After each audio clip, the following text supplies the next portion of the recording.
지금부터 6월 셋째 주 예배를 시작하도록 하겠습니다. 다 같이 우리 임내송으로 나는 예배자입니다. 찬양 올려드리시겠습니다.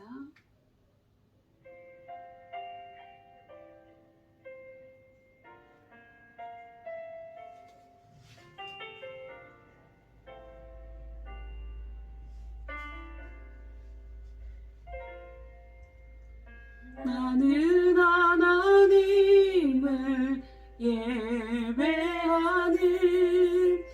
예배자입니다.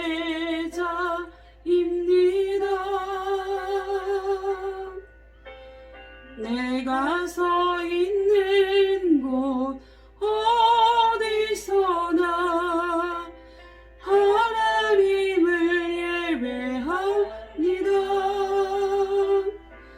내 영혼 거룩한 은혜를 향하여 내 마음 완전한 하나님 향하여 이곳에서 바로 이 시간 하나님을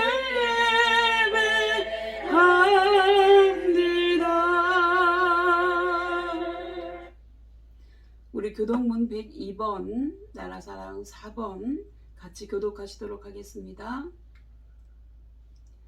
그 땅 이스라엘 모든 산에서 그들이 한 나라를 이루어서 한 임금이 모두 다스리게 하리니 그들이 다시는 두 민족이 되지 아니하며 두 나라로 나누이지 아니할지라. 그들이 그 우상들과 가증한 물건과 그 모든 죄악으로 더 이상 자신들을 더럽히지 아니하리라. 내가 그들을 그 범죄한 모든 초소에서 구원하여 정결하게 한즉 그들은 내 백성이 되고 나는 그들의 하나님이 되리라. 그가 열방 사이에 판단하시며 많은 백성을 판결하시리니 우리가 그들의 칼을 쳐서 보습을 만들고 그들의 창을 쳐서 낫을 만들 것이며 이 나라와 저 나라가 다시는 칼을 들고 서로 치지 아니하며 다시는 전쟁을 연습하지 아니하리라. 아멘. 내가 에브라임의 병거와 예루살렘의 말을 끊겠고 전쟁하는 활도 끊으리니 그가 이방 사람에게 화평을 전할 것이요 그의 통치는 바다에서 바다까지 이르고 유브라데 강에서 땅끝까지 이르리라. 보라, 형제가 연합하여 동거함이 어찌 그리 선하고 아름다운고.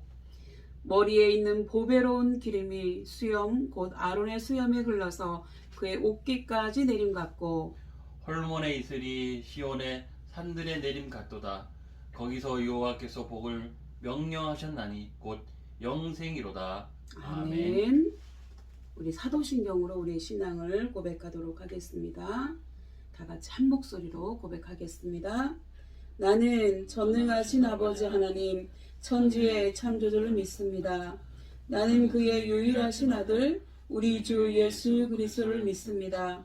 그는 성령으로 잉태되어 동정녀 마리아에게서 나시고 본디오 빌라도에게 고난을 받아 십자가에 못 박혀 죽으시고 장사된 지 사흘 만에 죽은 자 가운데서 다시 살아나셨으며 하늘에 오르시어 전능하신 아버지 하나님 우편에 앉아 계시다가 거기로부터 살아있는 자와 죽은 자를 심판하러 오십니다. 나는 성령을 믿으며 거룩한 공교회와 성도의 교제와 죄를 용서받는 것과 몸의 부활과 영생을 믿습니다. 아멘. 우리 찬송가 357장 주 믿는 사람 일어나 하나님 앞에 찬양 올려드리도록 하겠습니다.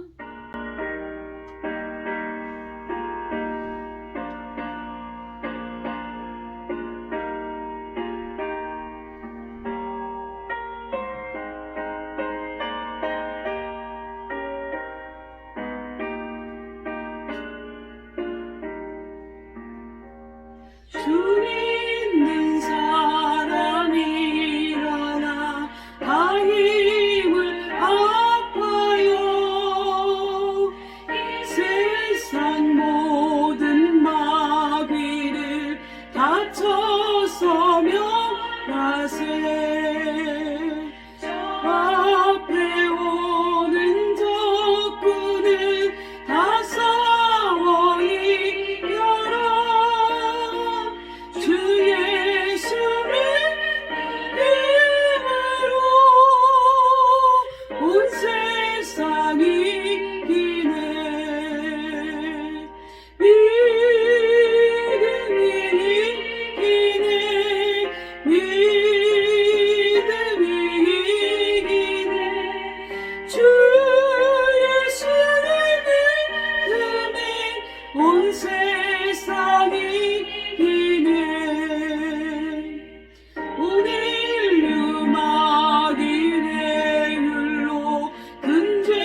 가진 이긴 자에게 긴 옷을 입히고 두 영생 복을 주시니 참 기쁜 일일세. 모든 세상 지나서 저 천성만으로 주 예수 믿음으로 온 세상이 이기네. 믿음이 이기네. 믿음이 이기네. 믿음이 이기네. 주 예수를 믿음이 온 세상이 이기네.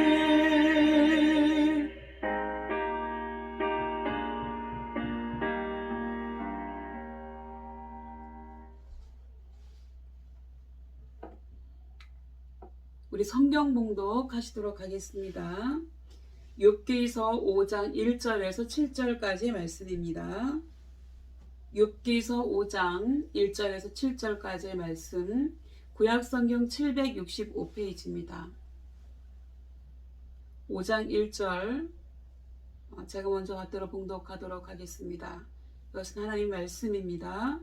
너는 부르짖어 보라. 내게 응답할 자가 있겠느냐? 거룩한 자 중에 내가 누구에게로 향하겠느냐? 분노가 미련한 자를 죽이고 시기가 어리석은 자를 멸하느니라. 내가 미련한 자가 뿌리 내리는 것을 보고 그의 집을 당장에 저주하였노라. 그의 자식들은 구원에서 멀고 성문에서 억눌리나 구하는 자가 없으며 그가 추수한 것은 줄인 자가 먹되 덫에 걸린 자도 빼앗으며 올무가 그의 재산을 향하여 입을 벌리느니라. 재난은 티끌에서 일어나는 것이 아니며 고생은 흙에서 나는 것이 아니니라. 다같이요. 사람은 고생을 위하여 났나니 불꽃이 위로 날아가는 것 같으니라. 아멘. 우리 기도하겠습니다. 우리 하나님 아버지, 성령 강림절 후 네 번째 주일을 지나면서 우리에게 귀한 주일을 주심에 감사드립니다. 하나님께서 늘 이 민족과 우리 60만 국군 장병들을 지켜주셔서 하나님의 은혜로 온전히 행복하게 안전하게 지낼 수 있는 은혜를 주시옵소서. 또한 대한민국 교회를 지키셔서 이 땅에 다시 한번 그리스도의 계절이 오게 하시며 특히 우리가 속한 교회를 지켜주셔서 가정을 떠나고 부모님을 떠나서 생활하고 있는 우리 용사들에게 늘 가정 같고 따뜻하며 위로가 되는 공간이 되게 하여 주시옵소서. 신앙 전력화라는 말처럼 우리의 신앙이 전력이 되어서 어느 누구도 그 어떤 나라도 넘볼 수 없는 강한 군대가 되게 하여 주옵소서. 오늘 욥기서 말씀을 통해서 우리에게 은혜를 주시고 우리 모두 말씀 안에서 결단하고 새로워지는 시간들이 되게 하여 주시옵소서. 감사드리고 예수님의 이름으로 간절히 기도 올려옵나이다. 아멘. 오늘 이 예배에 참여하신 여러분을 주님의 이름으로 환영합니다. 오늘 말씀의 제목은 고난의 이유입니다. 욥에게는 많은 친구가 있었을 것입니다. 욥의 부유함과 사회적인 입지를 볼 때 욥의 명성은 당시 사우디아라비아 근동에 잘 알려졌을 것이고요. 인맥도 두터웠을 것으로 짐작이 됩니다. 욥이 큰 재앙을 만났다는 소식을 들은 욥의 세 친구 엘리바스, 빌닷, 소발은 욥이 살고 있던 곳으로 추정되는 사우디아라비아 북부 곧 우스까지 찾아오는데요. 긴 시간이 걸렸을 것으로 보고 있습니다. 아마 약 2개월 정도 걸렸을 것으로 추정하기도 합니다. 욥의 친구들이 욥을 찾아온 것은 욥을 위로하기 위해서였지요. 그러나 와서 보니 들었던 소식보다는 상황이 훨씬 참담하였고 이로 인해 그들은 위로를 하기는커녕 아무 말도 못한 채 당혹감과 슬픔에 젖어 일주일간을 욥과 함께 그냥 앉아 있었다고 했습니다. 사람이 환난의 정도가 극에 달하면 깊은 좌절감에 빠져서 할 말을 잃게 되는 것이지요. 이처럼 욥은 급작스럽고 극심한 재앙으로 인해서 깊은 시리와 침묵에 빠져 있는데 그의 아내마저 욥의 신앙을 비난했을 때 욥은 극도의 심리적인 고독감을 느꼈을 것입니다. 그리고 그러던 차에 뜻밖의 친구들의 방문을 맞이한 욥은 마치 막혔던 제방뚝이 터지는 것처럼 노도 같은 하소연을 털어놓기 시작했습니다. 그리고 그가 이렇게 한 것은 친구들의 위안과 이해를 바라는 마음이었을 것입니다. 그러나 욥에게 쏟아진 친구들의 충고는 그야말로 냉혹하기 이를 데 없었습니다. 결국 이로 인해서 욥의 고난은 오히려 악화될 수밖에 없었고요. 스스로 자기의 결백을 주장해야 하는 상황에까지 이르게 되었습니다. 그러나 그럼에도 불구하고 욥은 그러한 전환 속에서도 사탄이 원했던 하나님을 원망하는 죄는 범하지 않고 다만 자신의 출생을 한탄하며 죽기를 바라는 욥의 신앙은 가히 경탄할 만합니다. 욥은 하나님을 원망하는 것이 아니라 다만 이 세상에 빛을 보게 된 자신의 존재 자체를 한스러워하며 내세를 염원했던 것입니다. 욥을 찾아온 세 친구 가운데 가장 연장자로 알려진 엘리바스는 그의 발언의 내용으로 보아 매우 많은 학식을 소유한 듯합니다. 그래서 오늘은 그러한 엘리바스가 세 차례에 걸쳐서 욥에게 발언한 내용을 중심으로 살펴보도록 하겠습니다. 욥기서 4장과 5장, 15장과 22장은 욥의 고난에 대해서 엘리바스가 한 발언의 내용들입니다. 그렇다면 엘리바스는 욥이 당한 재난에 대해서 뭐라고 말했을까요? 첫 번째는 엘리바스는 첫 번째 발언에서 욥이 당하고 있는 재앙은 범죄의 결과라고 단정지었습니다.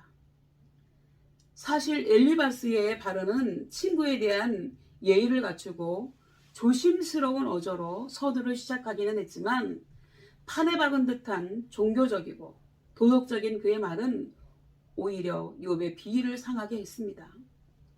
욥이 지금 어려움을 당한 것이 결국은 욥의 특별한 범죄로 인한 결과라는 것이 그의 주요 발언의 요지였습니다. 네가 죄 지었으니까 그런 벌을 받지 괜히 그런 벌을 받겠니? 이렇게 얘기한 거죠. 엘리바스가 욥에게 내세운 첫 번째 주장의 핵심은 이겁니다. 죄 없이 망한 자가 누구인가? 라고 하는 것입니다. 네가 죄가 없으면 그런 일을 당할 리가 없어. 욥기서 4장 7절에 보면 생각하여 보라. 죄 없이 망한 자가 누구인가? 정직한 자의 끊어짐이 어디 있는가? 너 잘 생각해봐라. 죄 없이 망한 사람 있니? 그리고 정직하게 산 사람이 잘못되는 거 봤니? 이거 다 네 죄 때문이야 라고 말했다는 거죠. 이 세상의 모든 종교와 도덕에서 주장하고 인정하는 보편적인 논리와 사상은요, 인과응보입니다. 그리고 상선벌악이에요. 이것은 어떤 결과에는 반드시 원인이 있게 마련이고 선한 자에게는 상이 따르고 악한 자에게는 벌이 따른다는 논리이죠. 그리고 엘리바스의 논리도 바로 여기에서 출발하고 있습니다. 이 세상에 만연되어 있는 모든 저주가 범죄로 말미암아 온 것이라는 사상 자체는 성경적인 진리의 일면인 것은 분명합니다. 그런데 엘리바스가 욥에게 인과응보나 상선벌악의 원리를 그대로 적용하고 있는 것은 단지 드러난 현상만을 보고 판단한 무지와 실수라고 볼 수 있습니다. 내가 보건대 악을 바깔고 독을 뿌리는 자는 그대로 거두나니 다 하나님의 입기운에 멸망당하고 그 콧김에 사라지느니라. 뭐 이렇게 성질까지 내면서 말할 게 뭐가 있겠어요. 이 보세요. 너무 힘들어서 옷도 찢고 머리털도 다 밀고 빡빡이로 이렇게 앉아있는 그 친구한테 자기들 옷도 다 입고 머리털도 그대로 있는데 성질을 내면서 얘기하잖아요. 내가 봤을 때, 내가 지금까지 경험해 봤을 때 악을 밭갈고 네가 악을 저질렀다는 거예요.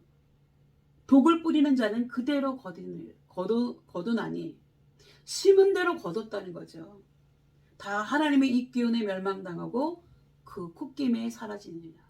하나님이 악을 행한 자를 그냥 보시겠니? 네가 이렇게 재난을 당하는 걸 보니까 분명히 너는 악한 짓을 했을 거야. 너는 분명히 죄를 지었을 거야. 라고 말하는 거예요. 결국 이와 같은 욥에 대한 엘리바스의 발언은 욥이 악을 밭갈고 독을 뿌렸기 때문에 그대로 거두어서 하나님의 입기운에 망한 것이라는 주장이었죠. 엘리바스의 이런 독설은 친구에 대한 예의도 아닐 뿐더러 축복과 저주를 단지 현상적인 차원에서만 바라보는 한계를 드러내었다고 볼 수 있습니다. 그러면 정말 가슴 아픈 일입니다마는 지난 주간 6월 9일 광주광역시 동구 합동에서 철거 중인 건물 붕괴 사고로 때마침 그곳을 지나가던 시내버스가 거기 밑에 깔려서 17명의 사상자를 내고 9명이 사망하는 안타까운 사고가 있었지요. 해당 구청의 감독과 철거업체의 안전조치 소홀과 뒷거래로 인한 무리한 예산 절감으로 인한 참사였다고 결론 지어지고 있습니다. 여러분, 이 사건의 경우도 엘리바스의 주장대로라면 철거 건물 붕괴로 사망한 사람들도 모두 자기들의 죄값으로 죽은 것이라고 하는 논리가 되는 거예요. 도대체 이게 말이나 되는 말입니까, 여러분? 욥이 당한 엄청난 재앙과 이로 인한 괴로운 심증은 헤아리지 못하고 단지 추상적인 이론에 치우쳐서 독설적인 발언을 거침없이 쏟아낸 엘리바스는 진정한 친구의 자세가 아니에요. 여러분, 어떤 집에 커다란 재앙이 있고 커다란 어려움이 닥쳤는데 가자마자 이런 얘기, 물론 일주일간 같이 있어줬죠. 그렇지만 이런 얘기를 한다는 것은 평소에 그 사람에게 대한 시기심이 있는 거예요. 질투심이 있는 거예요. 그래서 평소에 안 일곱다가 이런 일을 당하니까 마침 잘 됐다 싶어서 자기의 감정, 어떠한 근거도 없이 자기의 감정을 쏟아낸다고 밖에 볼 수 없습니다. 그리고요, 엘리바스는 두 번째 뭐라고 얘기하냐면 첫 번째 발언과 비슷하긴 하지만요, 더욱 강경하고 적대적이며 매우 난폭하게, 이게 더 심한 거예요. 욥이 기가 막히겠죠. 그렇지 않잖아요. 사실이 그게 아닌데 친구라고 찾아와가지고 마누라도 자기한테 막 하나님 욕하고 죽어라 막 이렇게 얘기하니까 그래도 친구들은 남자니까 내 마음을 좀 알아주지 않을까 그렇게 생각하고 자기가 그동안 당했던 일을 잘 얘기한 거예요. 내가 하루아침에 재물도 다 잃고 내가 자녀들도 다 잃었다. 내 속이 얼마나 상하는지 아느냐. 이렇게 얘기하니까 이 친구 중에서 가장 똑똑하고 교회 열심히 다니고 뭐 이렇게 믿음도 좋고 많이 알고 박사학위 있고 이런 사람이 와가지고 딱 제일 첫 번째로 나서가지고 얘기하는 거예요. 너 내가 이때까지 경험하는 하나님은 괜히 죄 없는데 벌 주는 하나님 아니다. 이렇게 얘기하는 거죠. 근데 욥이 너무 기가 막혀가지고 가만히 듣고 있으니까 여러분 그런 경우 있잖아요. 저쪽에서는 기가 막혀서 가만히 있는데 이쪽에서는 얘가 말귀를 못 알아들었나 싶어가지고 더 강하게 얘기하는 거예요. 첫 번째 발언에서 엘리바스는 욥이 저질렀을 특별한 범죄를 염두에 두고 위로와 동정 어린 어투로 회개를 권하였습니다. 그러나 두 번째 발언에서는 욥이 당하고 있는 현실적인 모든 재앙은 모두가 범죄의 결과라고 하는 매우 단순한 논리만을 강하게 주장하고 있는 거예요. 못 알아들었나 싶어서 그러는 거죠. 결국 이러한 엘리바스의 강경한 주장은 결과적으로 욥의 감정을 격발시키게 했습니다. 참다 못 참은 거죠. 15장 10절 우리 중에는 머리가 세기도 하고 연로하기도 하여 내 부친보다 나이 많은 자가 있느니라 라고 했습니다. 엘리바스의 이 말을 의역해 본다면 내가 네 아버지보다 나이가 더 많으니라. 그러니 너는 순순히 내 말을 들어야 합니다. 야, 그래도 나이가 너보다 내가 세상을 살아도 더 살았는데 내 말이 맞다. 이렇게 얘기하는 거예요. 그러나 여러분, 위로가 나이나 경륜으로만 할 수 있는 것입니까? 엘리바스의 이러한 자세는 그의 말대로 나이값도 못하는 어른인 셈입니다. 그래서 욥에게 위로는커녕 상처만 안겨주게 되었습니다. 엘리바스의 이러한 충고, 비난, 정죄는 욥의 고난의 원인을 전혀 모르고 하는 말장난에 불과한 것이었습니다. 여러분, 욥이 왜 이러한 재난을 겪고 있습니까? 욥의 친구들의 주장처럼 욥이 남모르는 죄를 지어서 죄값을 치르느라고 당하는 고난입니까, 여러분? 결코 아니지 않습니까? 욥이 당하는 고난은 오직 하나님만이 아시고 사탄이 알고 있는 고난입니다. 이미 욥기 서론에서 말씀드렸듯이 욥의 신앙을 시험해 보기 위한 사탄의 시험 때문에 당한 고난과 환난이라고 하는 것입니다. 그러나 이것을 전혀 알지 못하는 엘리바스가 자기의 짐작과 추정만으로 단지 인과응보 사상에 견해해서 욥의 고난에 대해서 함부로 말하고 있는 것은 대단히 잘못된 것이기 때문에 우리도 누군가를 위로할 때는 이렇게 말하면 안 됩니다. 잘 알지도 못하면서 그 집 사정을 잘 알지도 못하면서 내가 볼 때는 이래. 내가 이때까지 살아오면서 경험했던 건 이래. 라고 말하는 건 잘못되었다고 하는 것입니다. 그리고요, 욥은 세 번째 발언에서 이렇게 얘기합니다. 마치 욥의 죄를 직접 확인이라도 한 것처럼 안 봐도 안다는, 안 봐도 비디오다 뭐 이런 말이 있잖아요. 안 봐도 아는 것처럼, 확인이라도 한 것처럼 욥을 책망하며 자기가 뭐라고 구체적으로 생생하게 죄를 열고하고 있습니다. 여러분, 욥기 22장 4절 이하의 말씀입니다. 내가 하나님을 경외하는 것 때문에 하나님이 너를 책망하시며 너를 심판하시겠느냐? 네가 하나님 잘 믿었으면 하나님에게 심판하시겠어? 오히려 내 죄가 많고 내 죄악의 끝이 없으니 그러한 것이 아니냐? 네가 하나님 잘 안 섬기고 네가 죄를 많이 지었기 때문이다, 이런 말이죠. 내가 까닭 없이 친족의 재산을 압류하고 옷을 빼앗아 헐벗게 하고 목마른 사람에게 마실 물 한 모금도 주지 않고 배고픈 사람에게 먹을 것도 주지 않았기 때문이 아니겠느냐. 자기가 봤어요? 욥은 절대 그런 사람이 아니에요. 까닭 없이 친족의 재산을 압류한 적 없습니다. 옷을 빼앗아서 헐벗게 한 적도 없습니다. 이런 억울한 말이 어디가 있어요. 그리고 목마른 사람에게 마실 물 한 모금 안 준 적 없습니다.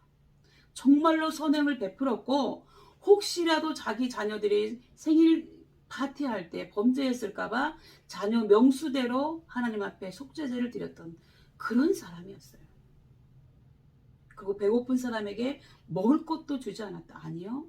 잔치하고 다 같이 나눠 먹고 화목제처럼 이렇게 온 동네 사람들에게 인심을 얻었어요. 그래서 사람들이 저 사람은 어떻게 이렇게 사람 인품도 좋고 재물도 많은데도 사람이 성격도 좋고 자녀들도 너무 잘 되고 너무나 부럽다. 너무 존경할 만하다. 이렇게 생각했던 사람입니다.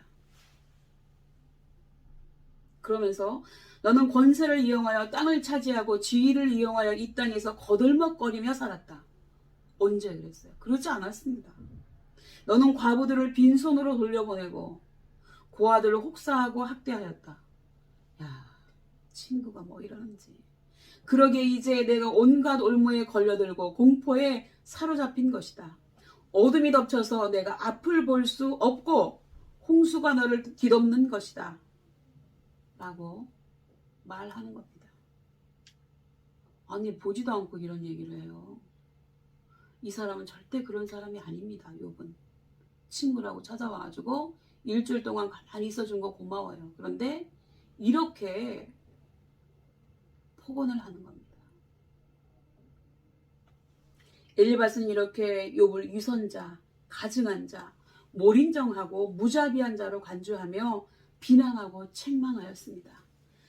그러면서 엘리바스는 욥에게 이제라도 회개하여 다시 회복하라고 권하며 방법까지 알려주었지요. 그러므로 너는 하나님과 화목하고 평안하라. 그리하면 복이 내게 임하리라. 욥은 이미 하나님과 화목하고 평안한 사람이에요. 괜히 마귀가 그걸 시기해가지고 하나님 앞에 고자질한 거죠. 근데 이런 얘기하는 겁니다. 알지도 못하면서. 여러분, 욥 얼마나 분통 터지겠어요.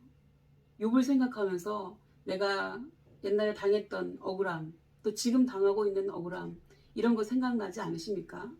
전혀 하지도 않고 근거도 없는 거짓말을 하는 거죠. 여러분, 그렇다면 욥의 입장에서 맹비난과 책망으로 자기를 죄인 취급하는 엘리바스의 이러한 말을 들었을 때 그의 기분이 어떠했을 것 같아요, 여러분?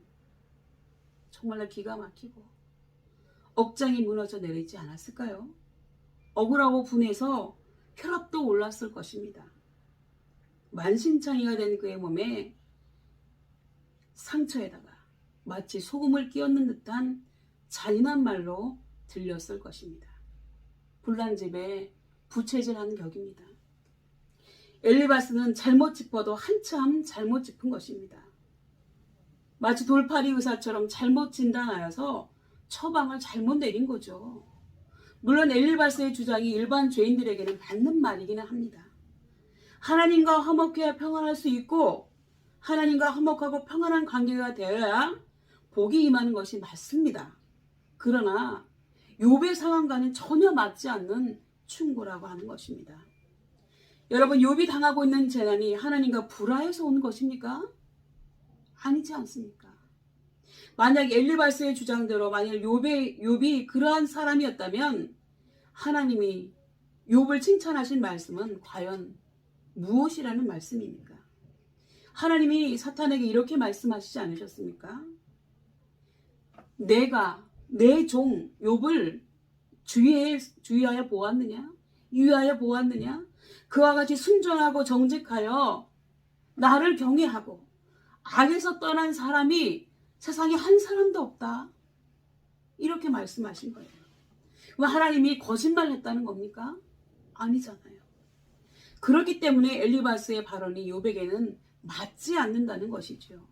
욥은 자기의 경건하고 의로운 삶과는 전혀 무관하게 전혀 원인을 알 수 없는 고난을 당하면서 번뇌에 빠져 있는데 그런 욥에게 전혀 맞지도 않는 주장을 하면서 욥을 매도하는 엘리바스는 연장자답지 못한 서사를 하고 있는 것입니다. 지금 엘리바스의 발언은 마치 환자에게 아무 곳이나 침을 찔러대는 돌팔이 침술사와 또 같은 것입니다. 그리고 우리 믿는 사람들은 이러한 엘리바스와 같은 우리에 빠지기 쉽다고 하는 것을 우리는 깊이 생각해야 됩니다. 그래서 욥은 답답한 나머지 하나님께 이렇게 하소연했습니다. 그분이 계신 곳을 알 수만 있다면, 그분의 보좌까지 내가 이룰 수만 있다면, 그분 앞에서 내 사정을 아뢰련만, 내가 정당함을 입이 닳도록 변론하련만, 그러면 그분은 무슨 말로 내게 대답하실까? 하나님의 힘으로 나를 억누르실까? 그렇지 않을 것이다. 내가 말씀드릴 때 귀를 기울여 들어주실 것이다. 왜 이런 말해요? 저 많이 한다고 떠들어대는 저 엘리바스에게 욕은 못하고 하나님은 그러시지 않으실 거야.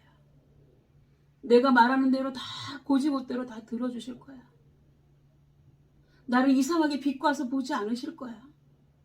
라고 생각한 거죠. 내게 아무런 잘못이 없으니 하나님께 떳떳하게 말씀드릴 수 있을 것이다. 내 말을 다 들으시고 나서는 단호하게 무죄를 선언하실 것이다. 하나님만 내 마음을 아신다는 거예요. 하나님 아시지요. 복음성가 중에 이런 복음성가가 있습니다. 내 이름 아시죠. 내 모든 생각도 내 흐름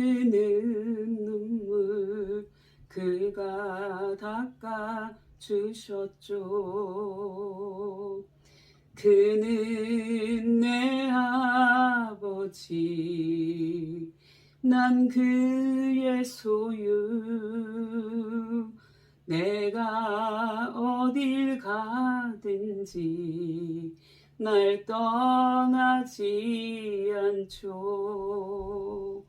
내 이름 아시죠.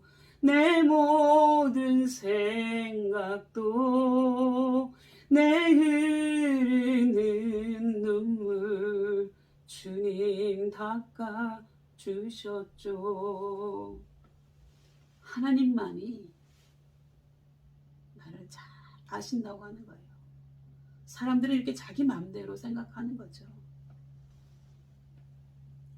우리는 이렇게 세상을 살아가면서 고난을 당할 때가 있고, 또 그 가운데 우리는 우리 스스로에게, 또 나의 고난의 이유에 대해서 묻는 사람들에게 답을 줘야 할 때가 있을 것입니다.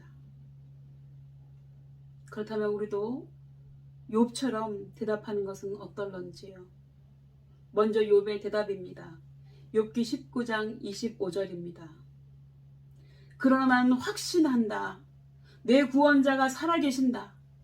나를 돌보시는 그가 땅 위에 우뚝 서실 날이 반드시 오고야 말 것이다. 더불어 야고보서 1장 12절 말씀에 이렇게 기록하고 있습니다. 시험을 참는 자는 복이 있나니 이는 시련을 견디어낸 자가 주께서 자기를 사랑하는 자들에게 약속하신 생명의 멸관을 얻을 것이다. 이렇게 고백할 수 있었으면 좋겠습니다. 이제 말씀을 정리하겠습니다.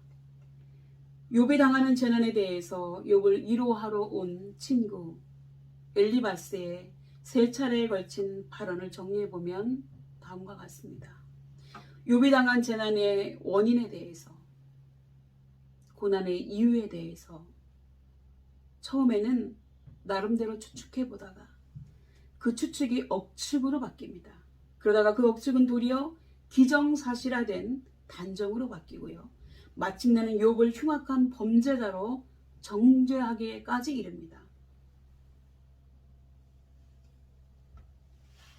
그러나 엘리바스의 추측도 단정도 정죄도 사실은 모두 엘리바스의 주관적인 생각에서 나온 잘못된 것이라고 하는 사실입니다. 엘리바스의 발언이나 주장이나 충고는 마치 오진으로 환자를 죽음으로 내모는 무면허 의사와도 같고, 오판으로 무죄한 사람에게 사형 선고를 내리는 무능한 판사와도 같은 것이었지요. 그렇다면 이러한 엘리바스에게 하나님은 책임을 묻지 않으셨을까요? 그렇게 자기의 자녀에게 무자비하게 언어폭력을 하는 이 엘리바스 말입니다. 욥기서 마지막 장인 42장에 이렇게 기록하고 있습니다.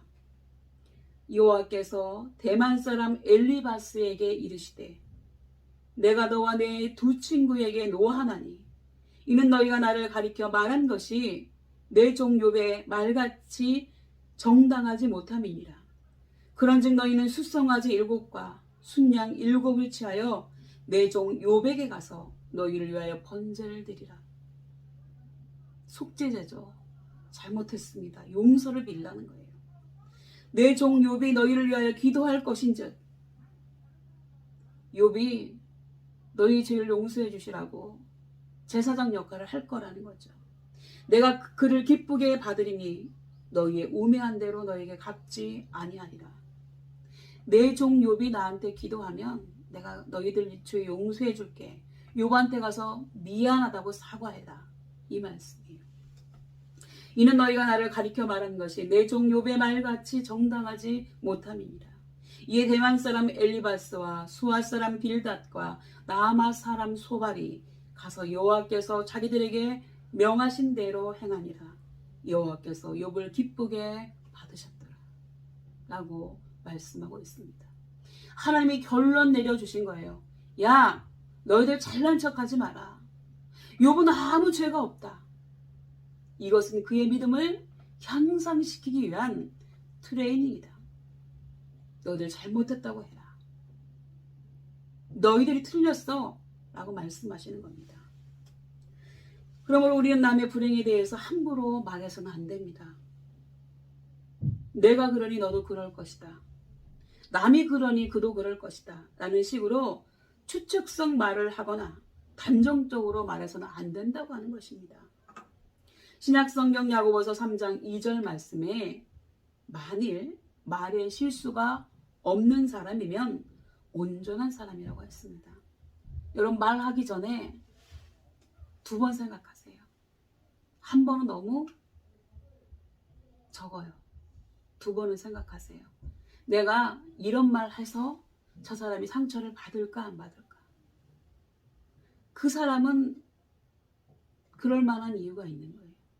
근데 내 생각을 막 주입하면 그 사람은 어떻게 되겠어요? 말하기 전에 2번은 생각하시기 바랍니다. 우리는 이와 같이 불행 중에 있는 사람에게 도리어 상처를 주는 말을 해서 더 큰 불행을 안겨주는 엘리바스와 같은 사람이 되어서는 절대로 안 된다고 하는 사실입니다.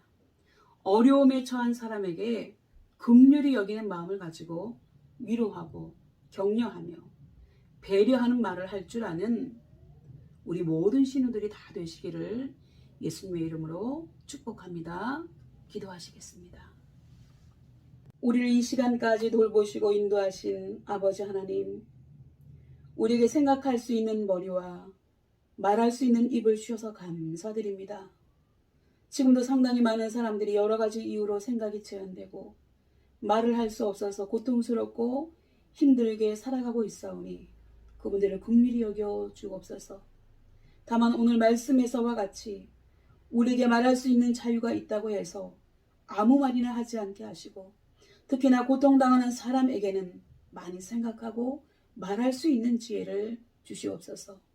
우리가 고통 중에 있는 사람에게 다가가서 평소에 마음에 들지 않았던 부분을 말하거나 정죄되지 않은 나의 생각을 강요하거나 함부로 평가하고 판단해서 도리어 그분에게 더 큰 상처를 주는 실수를 범하지 않도록 우리 모두의 입술을 지켜주시며 진정으로 하나님을 믿고 따르는 사람들이 다 되어서 혹시 나의 원수라고 할지라도 그가 공경에 처해 있다면 기꺼이 도울 수 있는 신실한 마음을 허락하여 주시옵소서. 그리하여 우리 모두가 어둡고 삭막한 이 땅에서 진실로 빛과 소금의 역할을 감당하는 예수님의 귀한 편지들이 다 되게 도와주옵소서. 감사드리옵고 예수님의 이름으로 간절히 기도드리옵나이다. 아멘.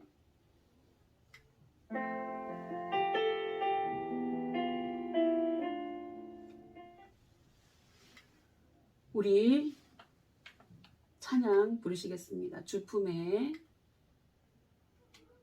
우리 하나님께서 우리를 하나님의 품에 안아주셔야 됩니다. 사람의 품은 완전하지가 않아요. 하나님께서 우리를 꼭 안아주시라고 그 마음의 소망을 담아서 주품에 찬양을 올려드리겠습니다.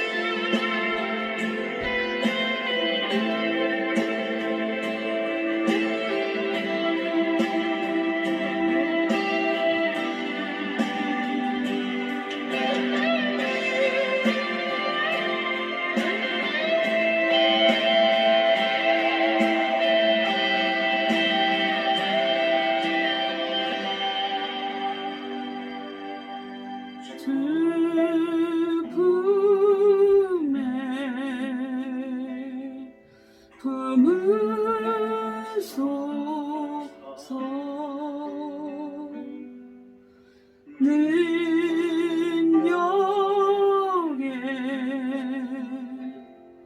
발로 덮으소서. 험진 파도 날 향해 와도 주와 함께 날아오리. 폭풍 가운데 나의 영혼 잠잠하게 주를 보리라.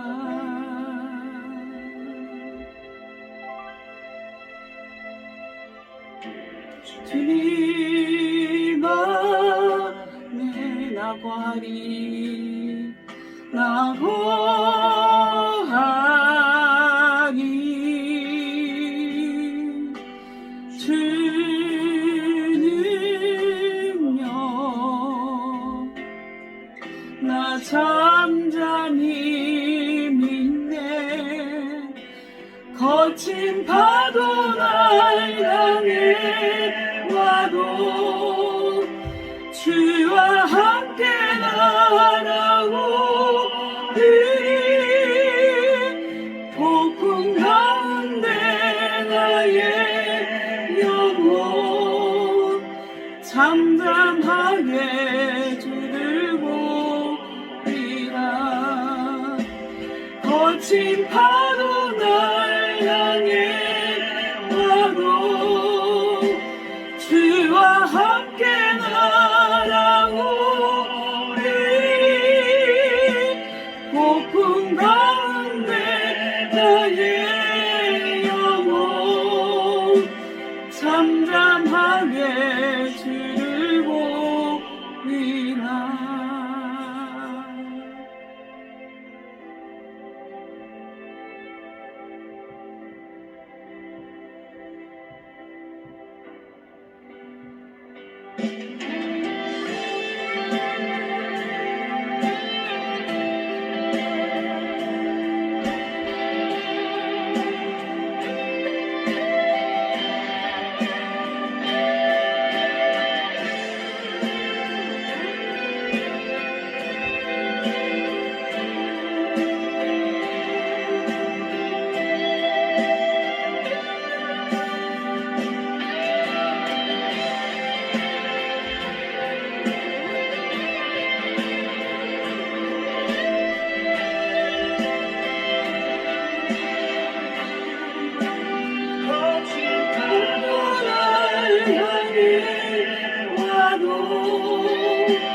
주와 함께 날아오리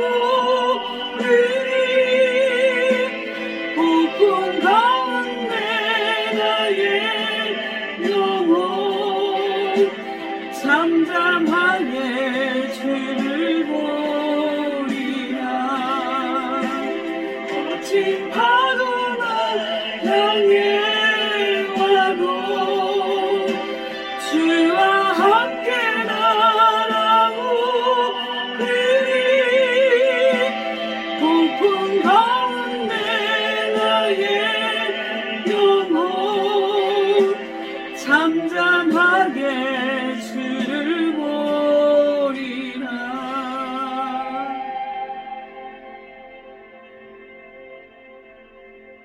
아멘. 우리 이 시간은 헌금하는 시간입니다. 우리 한 달 동안 수고해서 받은 급여의 11조 10분의 1을 하나님 앞에 드리고 또 감사헌금 감사해서 감사헌금 또 주정헌금 드리는 시간입니다. 또 이 시간에 감사의 기도 제목 소원의 기도의 제목 같이 군종들의 도움을 받아서 올려주시기 바랍니다.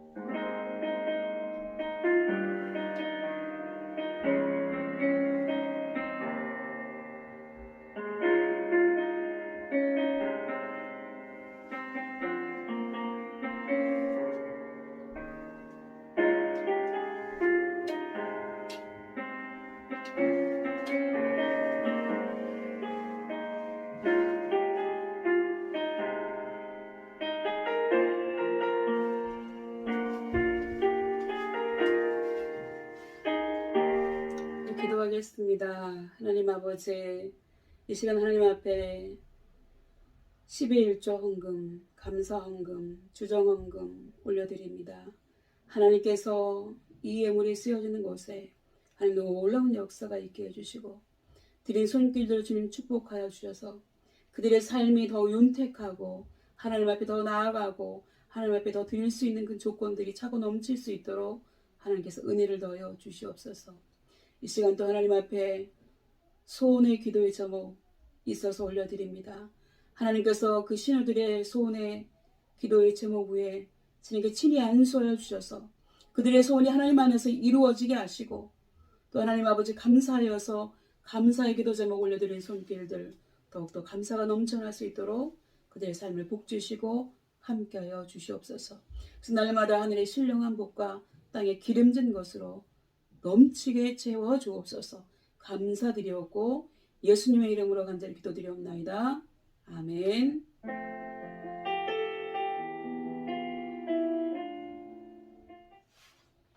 감사합니다.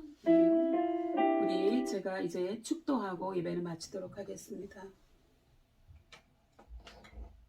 기도하겠습니다. 기도합니다. 지금은 우리의 모든 죄를 짊어지시고 십자가에서 희생해 주신 우리 주 예수 그리스도의 은혜와 외아들도 아낌없이 내어주신 하나님 아버지의 사랑과 고통당하는 사람 앞에서 깊이 생각하지 않고 하는 말들은 도리어 안 하는 것만 못하다고 하는 사실을 깨닫게 하시는 성령님의 감화감동 충만하심이 우리의 원수라고 할지라도 그가 고통을 당할 때에는 하나님을 주신 마음으로 마음을 다해 그분들을 위로하고 돕는 삶을 살아가기를 다짐하고 결단하는 우리 모든 신우들 머리 위에와 우리의 교회 위에 그리고 우리가 속한 대대와 간부님들 신우들 머리 위에 특히 대대장님 머리 위에와 함께 예배드리는 우리 믿음의 권속들 위에 여러 가지 이유로 같이 예배드리는 여러 믿음의 식구들 위에 지금부터 영원까지 함께 계시기를 간절히 축원하옵나이다. 아멘. 여러분 예배는 마쳤습니다. 다음 주에 뵙도록 하겠습니다. 감사합니다.